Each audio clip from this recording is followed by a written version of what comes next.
In Hollywood, fame promises immortality, yet death always finds a way to remind us that even legends are made of flesh. Beneath the sparkle of red carpets and the illusion of cinematic grandeur, the truth remains. No spotlight can outshine fate.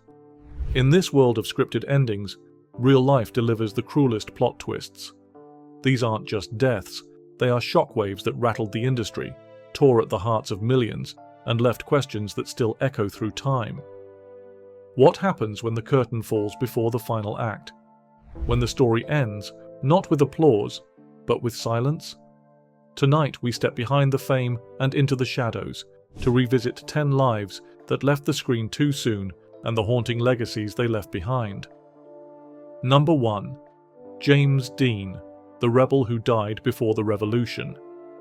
He had only just begun to roar. With brooding eyes and a defiant spirit, James Dean embodied a new kind of masculinity in American cinema: vulnerable, angry, magnetic. He wasn't playing roles, he was the role.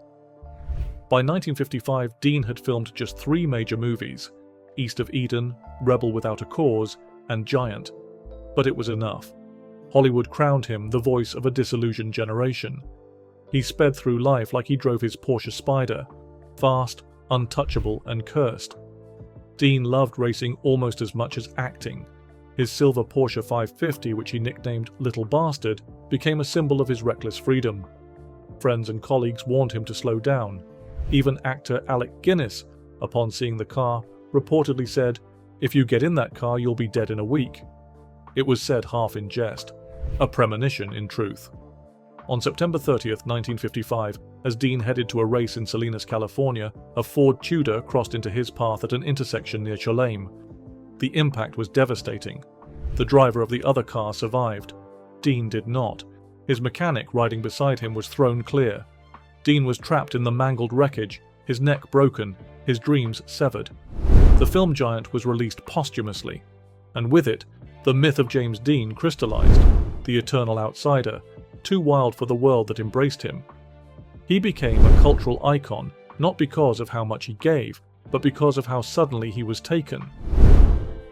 James Dean died at the intersection of promise and tragedy, a rebel without a final scene. Number 2. Heath Ledger, the Joker who fell too deep. He transformed the villain into something unforgettable. When Heath Ledger stepped into the mind of the Joker in The Dark Knight, it was more than acting, it was possession. Critics hailed his performance as genius, but behind the scenes, Ledger was struggling. He suffered from insomnia, emotional exhaustion, and a growing dependence on prescription medication. The transformation into the Joker had consumed him. Ledger locked himself away for weeks before filming began, filling notebooks with the Joker's chaotic thoughts, handwriting, and twisted logic. He studied psychopaths, isolated himself from friends, and chased an intensity few could sustain. When cameras rolled, he was mesmerizing, a storm behind the smile. The film's director Christopher Nolan described his dedication as fearless, but that fearlessness came with a cost. Ledger's mind refused to rest. In interviews, he admitted to sleeping only 2 hours a night, relying on a mixture of pills to shut his thoughts down. The darker he went into the role, the less daylight he saw outside of it. On January 22, 2008, Ledger was found lifeless in his Manhattan apartment. The official cause: accidental overdose of prescription drugs, including painkillers, anti-anxiety medication, and sleeping pills. The world stood still. He had just finished The Dark Knight and was deep into filming The Imaginarium of Dr. Parnassus. Ledger's death didn't just mark the end of a life, it became a mirror for Hollywood's obsession with perfection, performance, and pain. His final role earned him an Oscar, posthumously, sealing his legend. Heath Ledger's tragedy wasn't that he fell, it was that he fell chasing greatness. Even brilliance can be buried beneath the weight of the roles we play. Number 3. Marilyn Monroe, the icon whose glow turned to ashes. She was the fantasy of an era, luminous, untouchable, and heartbreakingly human. Behind the blonde curls and breathy voice, Marilyn Monroe hid a profound loneliness. From orphanages to the arms of presidents, her life was a paradox, desired by all, truly known by none. As her fame grew, so did her dependency on sleeping pills, barbiturates, and whispered promises. Marilyn wasn't born into stardom, she was shaped by it. Abandoned by her father and raised in foster homes, Norma Jean Mortensen reinvented herself into Marilyn Monroe, the ultimate symbol of beauty and desire. Hollywood molded her into its perfect product, the glittering blonde bombshell who could command the camera but not her own life. Behind the laughter and the limelight, she longed for stability, something that fame could never offer. Her marriages to Joe DiMaggio and Arthur Miller were celebrated, then dissected, then destroyed. As her mental health declined, so did her control over her career. Studios labeled her difficult, not realizing they were watching a woman crumble beneath the weight of her image. On August 5, 1962, Marilyn was found dead in her Brentwood home, clutching a telephone. The world refused to believe it was self-inflicted. Rumors of political entanglements, secret affairs, and cover-ups still haunt her story. The truth may never be fully known, and perhaps that's fitting. Monroe's life was built on illusion, and her death only deepened it. In death, as in life, she became more than human. She became myth. A candle that burned at both ends until nothing but shadows remained. Number 4. Brandon Lee, the son. Lost to a real bullet, the camera was supposed to lie. It didn't that day. Brandon Lee, son of martial arts legend Bruce Lee, was following his father's footsteps, destined to carve his own legacy. During the filming of The Crow, a scene went horribly wrong. A prop gun, loaded with a fragment of a real bullet, was fired at point-blank range. Lee collapsed on set. He never got back up. He died on March 31st, 1993. Just like that, art turned into tragedy. Hollywood called it a freak accident, but for many it felt like a curse. Brandon had spent years trying to escape his father's shadow. While Bruce Lee became immortalized through his philosophies and films, Brandon wanted to prove himself as more than a martial artist's son. The Crow was supposed to be his moment, a dark, poetic thriller that showcased his depth and charisma. But the production was plagued with mishaps, injuries, crew resignations, even freak weather that destroyed sets. Some whispered about a family curse, echoing the mysterious death of his father 2 decades earlier. When the fatal shot was fired, the scene was meant to symbolize his character's resurrection. An eerie coincidence that blurred the line between fiction and fate. Despite the tragedy, The Crow was completed using body doubles and digital effects, and released the following year. Audiences were mesmerized. The performance was haunting, beautiful, and painfully final. Brandon Lee didn't live to see the legacy he left behind, one sealed in both brilliance and sorrow. He died becoming what his father had once been, a legend taken before the story could fully unfold. Number 5. River Phoenix, the golden boy who burned out. He wasn't just talented, he was transcendent. River Phoenix had a sensitivity that cut through the screen, from Stand By Me to My Own Private Idaho. But behind the brilliance was fragility. Phoenix struggled silently with fame and the pressures that came with early success. He grew up in a family that worshipped art and idealism but offered little stability. Acting became both his salvation and his burden. By his late teens, he was Hollywood's new promise. Beautiful, pure, untamed. Directors saw him as the next James Dean. But the same intensity that made him magnetic also consumed him. He rejected the glitz of fame, preferring to sleep on friends' couches and play music barefoot in dive bars. Yet behind the free-spirited image, addiction began to take root. On Halloween night 1993, Phoenix arrived at the Viper Room with his siblings and friends. Inside, he mixed a potent cocktail of drugs, heroin and cocaine, known as a speedball. Moments later, he stumbled outside, collapsing on the sidewalk. His brother Joaquin called for help, but it was too late. River Phoenix was pronounced dead before dawn. The world mourned not only a rising star but the innocence he represented, the purity of an artist untouched by cynicism. His death exposed the quiet dangers of a culture that devours its prodigies before they can grow. The boy with the soulful eyes never had a second act. His death wasn't just a loss, it was a wound in the heart of a generation. Before we move on, let us know in the comments which of these surprised you the most. and don't forget to leave a like if you're finding this journey moving. Number 6.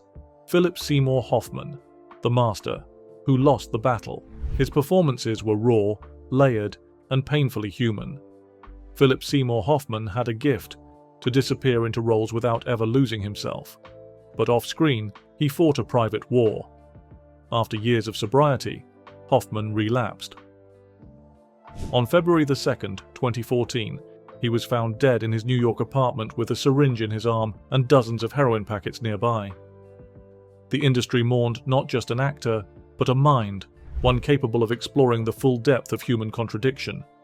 Hoffman wasn't built for Hollywood's shallow waters. His performances in Capote, The Master, Doubt weren't just acts, they were excavations. He could convey heartbreak in a glance, shame in silence, hope in despair. But the same emotional depth he brought to the screen also left him vulnerable. He had entered rehab for the first time at 22 and remained sober for over 2 decades. But in 2013, with stress mounting and a busy schedule stretching him thin, he slipped. What began with prescription painkillers escalated back to heroin, a drug he had once sworn off. Friends noticed he had grown more withdrawn. On the morning of his death, he missed a meeting to pick up his children. When they found him, there was no note, only silence, and a shock that rippled through every corner of the industry. Hoffman left behind unfinished projects, shattered friends, and a void in the craft itself. His death wasn't just about addiction, it was about the toll of carrying too much feeling in a world that often asks for less. It was about the cost of feeling too deeply, and the silence that can follow applause. Number 7. Natalie Wood, the star who never reached shore. She was born into the studio system, growing up beneath the lights, becoming America's sweetheart, and later, its tragedy. Natalie Wood's death remains one of Hollywood's most haunting mysteries. In 1981, while sailing off Catalina Island with her husband Robert Wagner and actor Christopher Walken, she vanished into the water. Her body was found hours later, bruised and lifeless. Official reports cited drowning, but rumors of arguments, silence, and secrets have persisted for decades. Wood's life was shaped by the glare of the spotlight. From child stardom in Miracle on 34th Street to her haunting performances in West Side Story and Splendor in the Grass, she seemed effortless in front of the camera, but her private world was far more fragile. She often spoke of a deep fear of dark water, a recurring childhood nightmare that seemed chilling in retrospect. The weekend on, the yacht Splendor was meant to be a relaxing escape, but tensions reportedly flared that night. Witnesses heard raised voices, a dinghy was missing, and by morning, Natalie was gone. Robert Wagner claimed she had tried to secure the dinghy alone. Others weren't so sure. The coroner initially ruled her death an accident, but decades later, the cause was amended to drowning and other undetermined factors. Wagner was eventually named a person of interest, though never charged. No definitive answers ever came. Only silence, sealed statements, and what-ifs.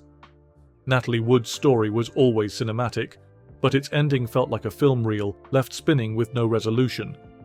Whatever the truth, her death is a chilling reminder that sometimes the final act is never truly written. Number 8. Chadwick Boseman, the king who suffered in silence to the world. He was a superhero. To those who knew him, he was even more. Chadwick Boseman gave everything to his roles, 42, Marshall, and of course Black Panther. But few knew he was fighting a far greater battle behind the scenes. Diagnosed with colon cancer in 2016, he continued working through surgeries and chemotherapy, never once letting it eclipse his light. He died on August 28, 2020, surrounded by family, without fanfare or spectacle. Boseman's rise in Hollywood was the result of persistence and purpose. Before fame, he had studied directing and theatre, committed to telling stories that honored Black identity and history. When he became King T'Challa, it wasn't just another role. It was representation on a global scale. Millions saw him as a symbol of pride, resilience, and hope. Even as the illness progressed, he never sought sympathy. On film sets, he greeted children from cancer wards, unaware that he was fighting the same disease. His co-stars later admitted they never knew.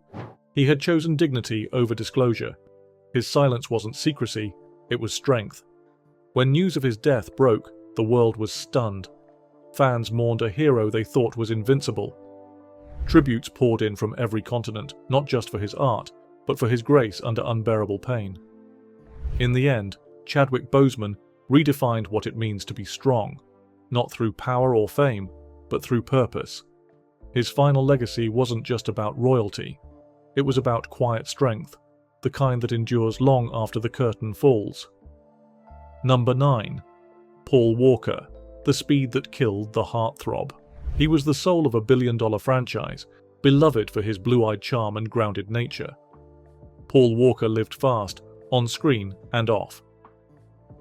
On November 30th, 2013, after leaving a charity event, Walker was a passenger in a Porsche Carrera GT that crashed into a tree at over 100 miles per hour. The car burst into flames. Fans around the world mourned. His Fast and Furious co-stars were devastated. The franchise itself seemed to pause, unsure how to continue without its heart. Walker's image was deeply entwined with the adrenaline-fueled world of Fast and Furious. But behind the wheel, he was nothing like the reckless characters he played. He was soft-spoken, humble, and deeply committed to philanthropy. The event he attended that day was a fundraiser for Reach Out Worldwide, his own disaster relief organization. The car that killed him, a powerful Carrera GT, was being driven by his friend and business partner Roger Rodes. They were taking a short ride between events. It was broad daylight, no drugs, no alcohol, just speed, and a turn that came too fast. The impact shattered more than just metal. It cracked the foundation of a franchise that had built its identity on family and loyalty. When Furious 7 was finally completed, it included a tearful tribute, a fictional farewell between brothers, scored to "See You Again." Walker's legacy remains tied to that final ride, not because of how he died, but because of how much light he gave before the end.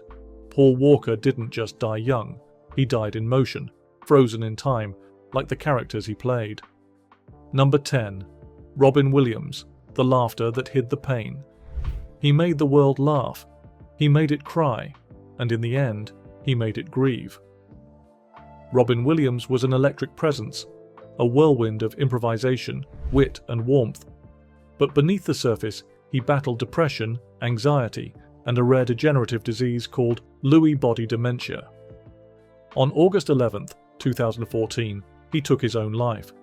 The news sent shockwaves across generations, not just because he was loved, but because he seemed so full of life. Williams' brilliance was boundless. From Good Morning, Vietnam, to Dead Poets Society, from Mrs. Doubtfire to Good Will Hunting, he had an unmatched ability to merge comedy and heartbreak in a single breath. He could make an audience laugh uncontrollably, then cry within seconds. But that same emotional range came at a cost. Off-screen, he struggled with addiction, loneliness, and a mind that never seemed to rest. In the months before his death, friends noticed his spirit dimming. He had been misdiagnosed with Parkinson's disease, unaware that it was something far worse, a condition that attacks the brain's ability to think, move, and dream. The confusion, paranoia, and mental fog it caused became unbearable. When the truth came out after his death, the world realized his final act wasn't a surrender. It was the end of a fight no one knew he was in. Robin Williams' passing was more than the loss of an entertainer. It was a mirror reflecting how invisible suffering can hide behind the brightest smile. He remains a reminder that genius often walks alongside grief, and that laughter, no matter how loud, can't always drown the silence within. Fame can immortalize a face, but it cannot shield a soul. Behind every dazzling smile, beneath every standing ovation, there are unseen battles, private struggles, and truths too heavy for the stage. These actors gave us stories that stirred our hearts, yet their final chapters were written in silence, shadow, or sudden tragedy. Their deaths remind us that even the brightest lights are still human, fragile, fleeting, and finite. But through their work, their laughter, their courage, and their pain, they left behind something more lasting than fame. They left truth. If this journey moved you, leave a like to honor their memory. Share your thoughts in the comments. Which story stayed with you the most? And if you believe in storytelling that looks beyond the curtain, consider subscribing. We tell the stories that time remembers, and the ones it almost forgot.